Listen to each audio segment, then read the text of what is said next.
और नेस्ले को लेकर खबर आई है मैगी वाली कि मैगी का प्रोडक्शन ये बढ़ाने के लिए इन्वेस्टमेंट करने जा रहे हैं साड़न प्लांट में। मैं स्टॉक से न्यूज़ कर रहा था ना, जैसे मैं देखा 20,300 टन मैगी और बचपन का कॉलेज का डेज याद आ गया जो हॉस्टल डेज होते थे। 20,300 टन मैगी का। आपको पता है कि साड़न प्लांट की कैपेसिटी कितनी है? 1 लाख टन की कैपेसिटी है।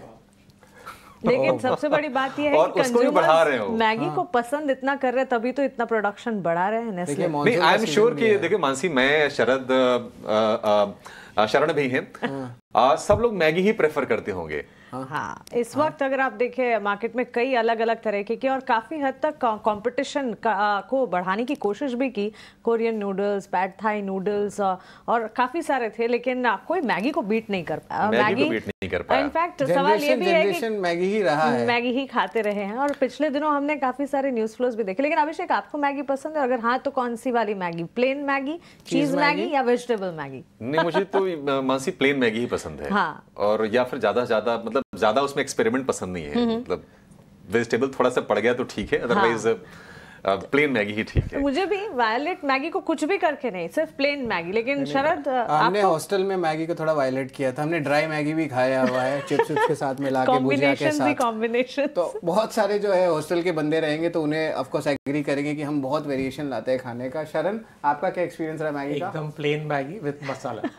अच्छा, द एक्चुअल टेस्ट। हाँ ठीक है, लेकिन हम प्लेन इसमें ना आपके निवेश को नहीं रहने देंगे, उसमें थोड़ा तड़का लगाते हैं। देखिए तस्वीरें भी स्क्रीन पर आपके दिखेंगी।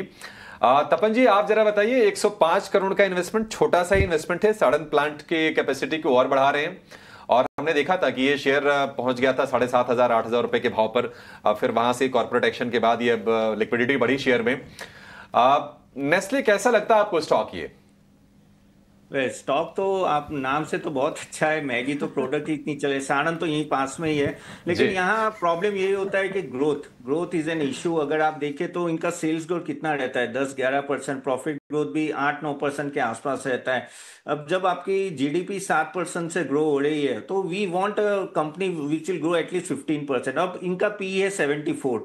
अब क्या होता है कि आपकी ग्रोथ और फिर ज्यादा नहीं आएगा आपका प्रॉफिटेबल ग्रोथ में, तो पी जस्टिफाई करना मुश्किल हो जाता है, या तो वो स्टेगनेंट रहता है। नेस्ले के ये साथ यही रहा। आप देखिए बात है बड़ी कंपनी, लेकिन अगर 3 साल का 5 साल का सीएजीआर रिटर्न देखो तो 7% है, जो जीडीपी के तरह है। तो मुझे यहाँ प्रॉब्लम वैल्यूएशन दिख रहा है। और नो डाउट नेस्ले नाम ही इतना बड़ा है कि जिसके वजह से उसको प्रीमियम मिल रहा है। एक्चुअल नेस्ले में दोनों एक ही कैटेगरी में रखूंगा, नाम के वजह से ना लोग होल्ड करे, लेकिन ऑनेस्टली काफी अच्छे स्टॉक्स है जो आपको 15% 20% ग्रोथ दे सकते हैं। तो यहाँ इवन दो ये बढ़ा रहे, लेकिन मुझे नहीं लगता कि इतना बड़ा वॉल्यूम अपटिक आएगा। ऑफ कोर्स ये सेंटिमेंट बूस्टर हो सकता है, बट एज ए निवेश के लिए आई इग्नोर नेस्ले।